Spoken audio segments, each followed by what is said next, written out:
Là. Il est là. Attends, ça filme, ouais. Oh oh. Là. Je suis si moche que ça en vrai? Bon.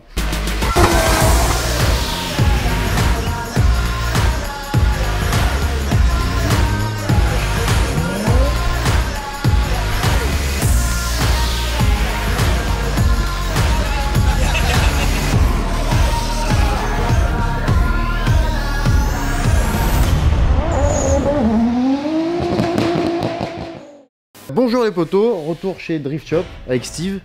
Bon, salut tout le monde. Voilà, bonjour Steve. On va parler aujourd'hui de ta S15. S15 qui est pas une nouvelle voiture. Non, quelques années que je l'ai. Ouais. On l'avait déjà croisée sur la chaîne à l'époque. Elle était passée par Montélimar. Oui. Donc, je vous mettrai un petit extrait de la vidéo. Avec le RB, ouais.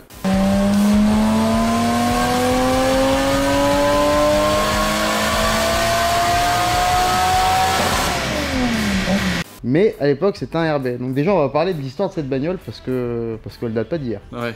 D'où elle vient cette S15? Alors c'est Nico qui l'avait acheté en Irlande. Bon, c'était pas son délit, il avait acheté une autre voiture aussi là-bas. Moi j'avais ma Sky aussi, j'avais commencé à modifier ma Sky et puis on a vite arrêté et on s'est fixé seulement sur la S15. Je l'ai passé en volant à gauche. J'ai pris le moteur de ma Sky que j'ai mis dedans. Donc au tout début on avait un RB25. Il a vite cassé. Alors quand on dit qu'un RB a cassé, c'est comme si on le disait pas, on est d'accord? Ouais, en général, les RB ça fait 25, 26, 27, 28. Parce qu'en fait, tu les réalises à chaque fois. Voilà, fin de la pause. En fait, ouais, franchement, il a cassé 3 fois. J'ai dû refaire 3 fois, quoi. Après, j'ai dit, bon, stop, les turbos, j'en avais un peu marre. Et donc là, on est passé sur un petit V8 LS compressé. Pourquoi un châssis de S15? Bah écoute, on l'avait sous la main, voilà, et puis elle est magnifique. Si tu devais comparer un peu le châssis de la S15 à d'autres, les avantages, les inconvénients du châssis. Alors les avantages des S châssis déjà c'est que tu trouves vraiment plein de pièces et beaucoup de pièces. Inconvénients, ça a été modifié un petit peu sur les S15 au niveau de la motricité. Moi j'ai vu la Sky, elle motrissait vraiment pas du tout. J'avais des gars qui passaient avec des M3 mais ils passaient des vitesses de folie en glisse. Donc voilà, l'avantage par exemple des BM c'est la motricité de malade. Après la Nissan une fois que tu la modifies, tu peux aussi trouver de très bonnes motricités. Qu'est-ce qui permet de modifier correctement un châssis d'S15 pour que justement il motrisse? Du coup à l'arrière c'est une petite modif toute bête qui a été faite sur le train arrière. Avant les triangles ils étaient en biais et du coup ils travaillaient pas bien avec la suspension, ils travaillaient pas parallèlement dans l'axe. Donc là ils ont juste modifié ça et ça motrisse mieux. Et les BM par exemple c'est une double triangulation à l'arrière qui fait que ta roue elle reste toujours à plat. Tu vois, ils arrivent à te faire garder un carrossage à zéro si tu le veux, tu vois. Et donc je pense que c'est ça qui fait aussi une belle différence sur les BM.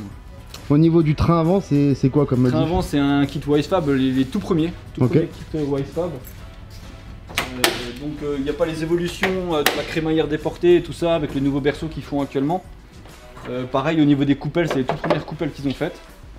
Il n'y a rien de réglable quoi, c'est un peu du fixe. Tiens, tant qu'on y est, tu peux peut-être nous dire ce que c'est la différence entre les anciens et les nouveaux? Eh ben les anciens kit, voilà comme tu le vois, tu as la tête de l'amortisseur qui est simplement fixée sur les nouvelles coupelles et qui est entièrement déportée. Aucun réglage, tu peux pas régler la chasse ou le carrossage, c'est fixe, c'est comme ça. Et les nouvelles, ce qu'on appelle les kits, les versions Formula D en fait, c'est une grande coupelle réglable mais vraiment très grande, elle vient carrément dépasser l'ouverture que tu as dans la tourelle là. Le réglage il vient carrément plus loin, ce qui fait que souvent tu dois modifier la tourelle et découper un petit peu. Voilà, okay. En gros la grosse différence entre les V1 et les V2 version Formula D, tout ça pour une histoire de t'avais pas le droit de déplacer l'ancrage ou je sais pas quoi, alors ils ont triché et puis ils ont fait un réglage énorme. Voilà, c'est tout. Le plus gros avantage, on est d'accord, c'est pour pouvoir mettre plus d'angle. Ouais, mais c'est la folie quoi, l'angle que tu prends avec ça, c'est la folie quoi. De toute façon, franchement en drift aujourd'hui, si tu fais de la compète, t'es obligé d'avoir un kit grand angle. Sinon tu fais pas le poids face aux autres. Dans tous les kits grand angle, je pense que dans tous les championnats, 70-80% c'est des Wisefab, non? Ouais, bah je pense que Wisefab c'est eux qui ont un petit peu le marché sur le kit grand angle quoi. Après il y a d'autres marques que j'ai pas essayé, mais bon, je veux dire, il y a des très grands pilotes de grande renommée dans plein de championnats qui roulent en Wisefab, voilà, si ça marche avec eux, c'est que ça doit marcher quoi. Niveau suspension? Des deux drift. Des deux drifts? Voilà, ça fait des années que je les ai dessus. J'ai un petit peu assoupli les ressorts à l'arrière, je pense qu'on peut encore chercher. Les freins, bon de ce que j'ai vu c'est des deux, hein, devant, derrière, gros frein. Derrière on a le kit spécial frein à main, donc tu as dans un étrier tu as 4 plaquettes. 2 plaquettes pour le frein à pied et 2 plaquettes pour le frein à main. Donc c'est deux circuits bien séparés si tu veux. On arrive à le voir à l'intérieur là. Ouais, tu vois, tu as deux circuits bien séparés. Et donc deux entrées sur l'étrier. Et l'avantage, c'est que tu n'as vraiment aucune interférence entre ta pédale de frein et ton frein à main. Tu sens vraiment, enfin, il n'y a aucun lien entre les deux, donc c'est top. Les jantes.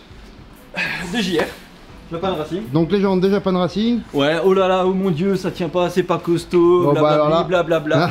Moi j'ai pris des vibreurs avec, j'ai pris des bacs, franchement elles sont toujours là, il n'y a rien qu'à casser. Il y a un couple de malades, enfin bref. Je confirme. Pour les vibreurs, les bacs et tout, je m'y connais un petit peu. ça tient, ça tient. J'ai pris un bac à Albi avec... Non, j'ai pris un vibreur en latéral à Albi, j'ai cassé le train arrière avec la Supra. La jante est toujours sur la voiture. Bah moi j'ai pris à Linière. À Linière je suis allé, tu sais c'est des... Oui, il rigole pas du tout ce Linière. Des boudins comme ça là, Ouais, mais ouais. je suis allé les tac tac tac, pas en gros dessus tu vois, mais hop je suis allé frôler, toujours là la jante. Enfin. Le kit carrosserie. Kit carrosserie donc origine labo, on l'a changé, j'allais dire cet hiver mais en fait non, c'était fin d'année dernière. D'ailleurs, je mettrai les deux photos des deux kits carrosserie, puis dans les commentaires on nous dira lequel il préfère. Vas-y. Moi perso, c'est le nouveau. Ouais, c'est vrai qu'il est... Bah, il est plus harmonieux quoi. Avant j'avais des extensions d'ailes là, des Fender un petit peu universels. Voilà, mais ouais c'est vrai que c'est un peu plus agressif avec les coques de phare en noir et tout, Ouais. les petits feux, c'est vrai que ça lui donne un nouveau look. En plus avec le capot découpé et le moteur qui sort, c'est vrai elle fait plus agressif maintenant que avant. Donc kit complet origine labo, plus 75 derrière et plus 50 devant il me semble. D'ailleurs, les kits origine labo qui sont dispo chez Drift Shop maintenant. Ah bien sûr, Tu connais Drift Shop? Non. ça me dit quelque chose. Il vient de quelque part en particulier, L'aileron. l'aileron. Oh celui-là il est vieux, il vient de nos débuts de Drift Shop. Donc C'est en- l'aileron, il a une histoire. Ouais bah il est là depuis le début quasiment, si je dis pas de bêtises c'est un Driftworks. C'est rien qu'on avait acheté chez Driftworks, Nico, tu confirmes? Il me semble. Bonjour. Bonjour. Ça doit être un aileron NRG, peut-être. Ouais. Ou un chinois. Peut-être. Je saurais pas lui dire, mais il a 10 ans, je pense. Il doit avoir 10 ans cet aileron. Ça fait un moment qu'il est dessus. Bah dès qu'on l'a modifié en fait. Ouais. Qu'est-ce qui est en fibre sur cette voiture du coup Est-ce que c'est allégé niveau coffre, niveau... Alors ouais c'est un peu allégé, au début quand j'ai construit cette voiture j'étais pas vraiment à fond sur le light. Donc là tout est en fibre sauf les portes et le toit. Mhm. Le coffre c'est le coffre d'origine, c'est juste la première couche de tôle. Ok. Voilà, j'ai découpé toutes les armatures. Ah, on a fait ça sur la Sky aussi, alors c'est assez rigolo quand tu vas un peu vite, l'aileron il tord le coffre. Ouais bah c'est ça. Pareil, j'ai une petite marque si tu veux.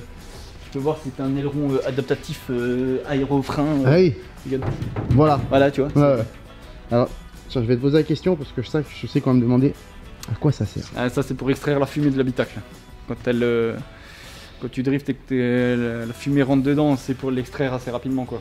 Et on peut dire que là maintenant elle fume quand même pas mal. Hein. Ouais, ça se moque bien. Les vitres, c'est les Lexan, vitres ouais, tout, en Lexan. Le Lexan. Lexan, tiens, tu peux nous expliquer vite fait ce que c'est? Alors l'exan, à pas confondre avec du plexiglas par exemple. Le plexiglas c'est cassant et ça jaunit. Alors que le Lexan n'est pas cassant et il ne jaunit pas. Le Lexan tu pourrais le prendre et le plier en deux, il se casse pas. Et en plus il est thermoformable aussi, tout ça c'est un kit qu'on a acheté, même le pare-brise à l'avant il est en Lexan. Et tu le vois pas, si on te le dit pas tu Ah, le le sais pas. pare-brise aussi? Le pare-brise est en Non. Lexan, ouais. Mais est-ce que c'est pas gênant, les rayons du soleil, les machins? Non, franchement rien, tu le sais pas. Si on te dit pas que c'est un Lexan, tu le sais pas, ni en roulant, rien du tout. Il se raye pas, tu vois bien, il n'y a pas de rayure avec les essuie-glaces, il n'y a rien du tout. Ouais, ouais. Rayure anti-buée aussi, traitement anti-buée. Ok, plastique for performance. Ouais, plastique for performance. Ok. Bon, maintenant qu'on est devant, si on parlait de ce, j'allais dire petit V8, mais il est pas si petit. Ouais, il est pas si petit, ouais. Donc c'est un LS3 passé en 7 litres avec un petit compresseur Whipple 4 litres 5. Ok. Donc il est donné, on l'a pas passé au banc, on verra, on va le passer au banc dès qu'on peut. Normalement il est donné pour 750 chevaux et 1000 Nm. Rien que ça. Mais Ok. franchement c'est un régal. Je t'avouerai, je commençais à en avoir un petit peu marre avant quand j'avais le RB, toujours remettre les mains dedans, ça commençait vraiment à me saouler. Et là j'ai repris vraiment plaisir à rouler avec cette voiture. Alors ça c'est un type de compresseur assez spécifique.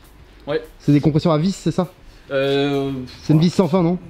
Non. C'est Deux vis sans fin. Ouais, je sais pas exactement les termes, je suis pas très bon en compresseur encore. Moi non plus, hein, je te J'ai rassure. début. Donc là, c'est deux pales hélicoïdales ouais, qui vient comprimer l'air et qui la pousse dedans. Ok. Entraîné par. Par une courroie, entraînée par le vilebrequin, on est Voilà, d'accord? c'est ça. Ok, c'est un peu. Ah ouais, je sais que t'as les compresseurs qui ressemblent à un turbo en fait, tout simplement. Exactement. T'as l'escargot d'un turbo devant et entraîné par une poulie derrière. Comme le G-Power de la M3. Ouais. À part ça, niveau moteur, est-ce que c'est forgé? Est-ce que. Ouais, tout est forgé. Ouais. Tout est forgé, d'accord. Avec des. Celui-là, on l'a acheté tout fait. D'accord. Franchement, j'en avais vraiment marre de perdre du temps et. Mais c'est un truc qui se fait beaucoup. J'avais un autre projet. On avait acheté une Viper accidentée. Avec le V10 dedans, je me suis dit allez vas-y on va mettre un petit V10. Et après en y réfléchissant, en commençant à chercher pour le mettre dedans, il en existe 2 ou 3 des petites Viper, des petites S15 avec le moteur de Viper. Mais il n'y a pas beaucoup de retours dessus, on m'a dit que le moteur était quand même un petit peu fragile en utilisation de drift, alors je me suis dit c'est bon stop. J'ai fait assez de mécanique, je vais prendre un truc qui marche, un truc fiable, V8 LS. Voilà. Et ça se fait beaucoup de l'acheter complet sur palette prêt à rouler. Ouais, mais c'est ça. C'est une solution au final. Ouais. C'est ça, c'est une solution au final sur ces moteurs-là qui est pas forcément si plus cher que de le fabriquer soi-même. Ah, parce qu'on va nous poser la question dans les commentaires. C'est un coût quand même. Mais alors par contre, si on compte l'argent qu'on a mis dans le RB, le nombre de fois où on l'a réparé, le moteur était payé. Voilà, celui-là était payé. Voilà, je voulais en fait que tu arrives par tu finis par dire ça. C'est ça. Souvent, franchement, il vaut mieux attendre et ne pas faire. Mettre de l'argent de côté et mettre tout de suite la bonne cam quoi. À qui le dis-tu? Je pense que t'as eu ton lot de galère aussi. Oh oui. Radiateur, tiens, refroidissement, parce que moi je leur casse toujours les couilles. Je suis encore en radiateur devant, j'ai pas encore. Peut-être faire la modif, je sais pas encore. Tiens, si tu l'as fait, pourquoi tu la ferais? Alors, pourquoi je la ferais seulement si vraiment j'arrive pas à refroidir correctement. Est-ce que tu penses que tu vas arriver à mieux refroidir en étant derrière? Ah oui, en mettant le radiateur derrière, ouais. Si c'est bien fait, franchement, t'arrives. J'ai un ami à moi qui a une M3 E36 turbo. Il y a un autre ami à moi qui a une M3 E30 turbo. Ils ont les deux le refroidissement dans le coffre et ils gèrent la température comme eux ils veulent. Hein. Ils veulent telle température, ils mettent telle température. Ils ont vraiment pas de soucis. Mais tout est bien fait, tout est bien étudié. Quoi. Moi je me pose la question parce que parce qu'on fait des runs de 30 à 35 secondes. Oui, pas long. Ouais. Est-ce qu'il y a vraiment une nécessité de refroidir autant sur des si petites durées? Mais bah tu vois, c'est vrai, ce que tu dis est pertinent parce que les premiers essais je les ai fait à l'Ursi. Et effectivement elle chauffait et je me cassais la tête à trouver des ventilateurs, j'en ai essayé plein là, j'ai mis des grosses capacités, j'avais d'abord les radiateurs d'huile devant, ensuite déportés, mais j'en ai claqué un, enfin bref, il y a eu beaucoup de modifs de fait. Et après on s'est rendu compte que ouais ok bah, je suis à l'Ursi, sauf qu'à l'Ursi ben, je roule longtemps quoi. Tu fais un tour de l'Ursi, c'est 10 passages qualifs d'une compète tu vois. Et donc voilà effectivement après quand j'ai été au championnat de France et que j'ai commencé à faire 2-3 passages, j'ai vu que bah là elle chauffe pas quoi. Nickel, bah oui bah on roule beaucoup moins. Donc franchement pour l'instant j'ai toujours le radiateur devant, c'est un Mishimoto que j'avais avant avec le RB. Et bah là j'arrive à trouver des bonnes températures. Je vais encore optimiser en fait le refroidissement de l'échangeur.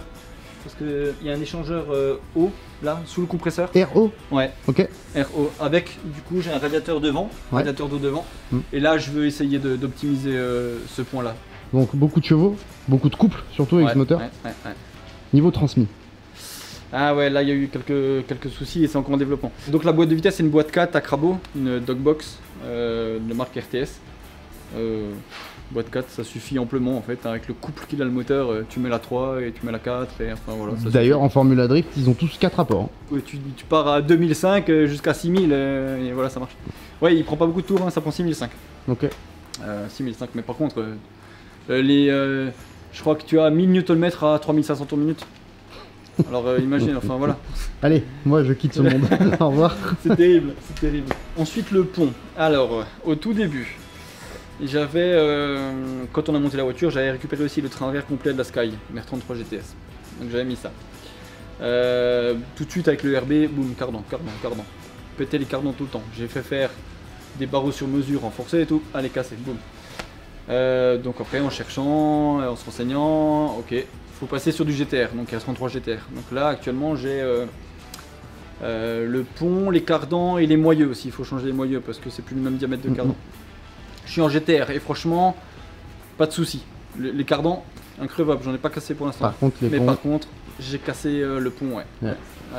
On s'en souvient, c'était à Calmont. À Calmont, ouais. J'ai claqué 1000 bornes le samedi après-midi et jusque dans la nuit pour aller chercher un couple court et un truc et une couronne chez chez William, on a tout fait dans la nuit, et enfin ouais, voilà, tout ça pour faire 33ème. Ouais, mais bon, oui, d'accord. Mais si tu l'avais pas fait, si tu l'avais pas tenté, tu aurais regretté.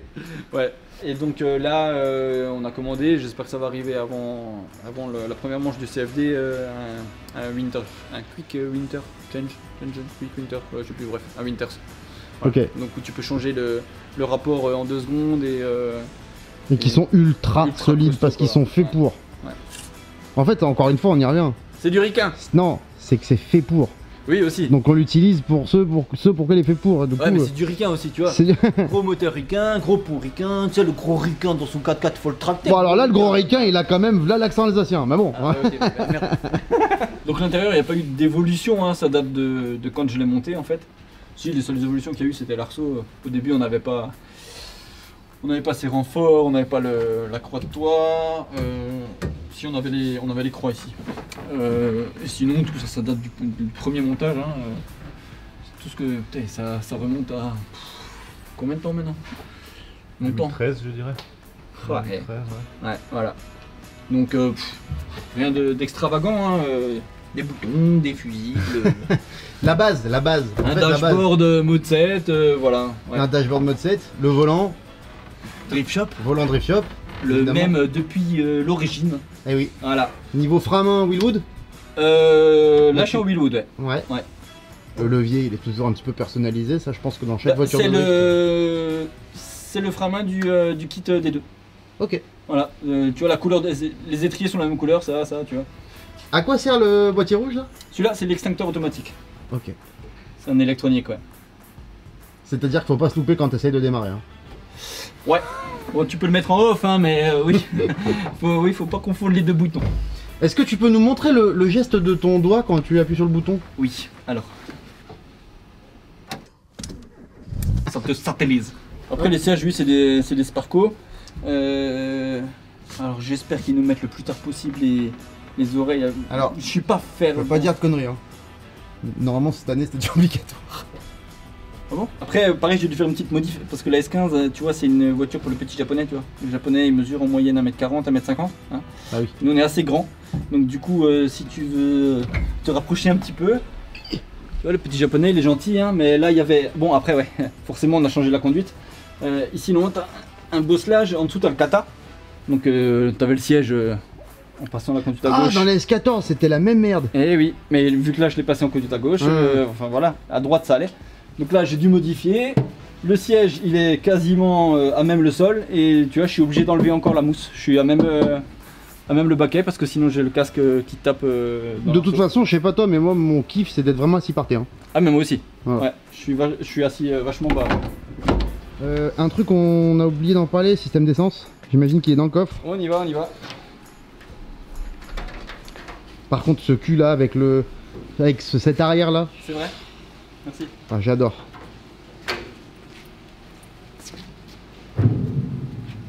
Très joli cul, Steve. Ouais, voilà, système d'essence, réservoir ATL. Et avec un réservoir tampon Ditchwerks, avec deux grosses pompes Ditchwerks. Ils sont trop pratiques ces réservoirs tampons. Il faut les pompes directement dedans. C'est vachement cool.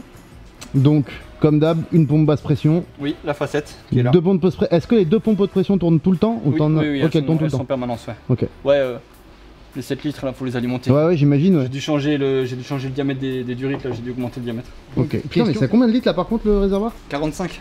45 litres. 45 litres. Ouais, ça Bah, faut bien ça pour faire 2 tours. Hein. Franchement, ouais, c'est 20 litres un train de pneu, voilà. Un train de pneu, c'est 20 litres. Ah oui, bah, c'est ça, ouais. Nous, c'est entre 20 et 25, quoi. Ouais, ouais. C'est de l'éthanol donc ça va. Ouais, là, on est à l'essence. Ah bon? Ouais, ben tu sais, le moteur est venu avec la carto, le faisceau, tout était déjà fait. D'accord. Et les ricains, ils ont pas d'éthanol, ils tournent à l'essence. Bon bah merci Steve. De rien. Donc cette S15 on la voit cette année au championnat de Dans ta France. portière. Dans ma portière, j'espère. En tout cas dans le paddock, pas loin de nous j'imagine. Et puis on va se bagarrer. Ça marche, avec plaisir. Allez, bisous hein. Ciao. Et puis pensez à vous abonner puis allez sur Drift Shop parce qu'ils sont sympas. Allez bisous. Ciao.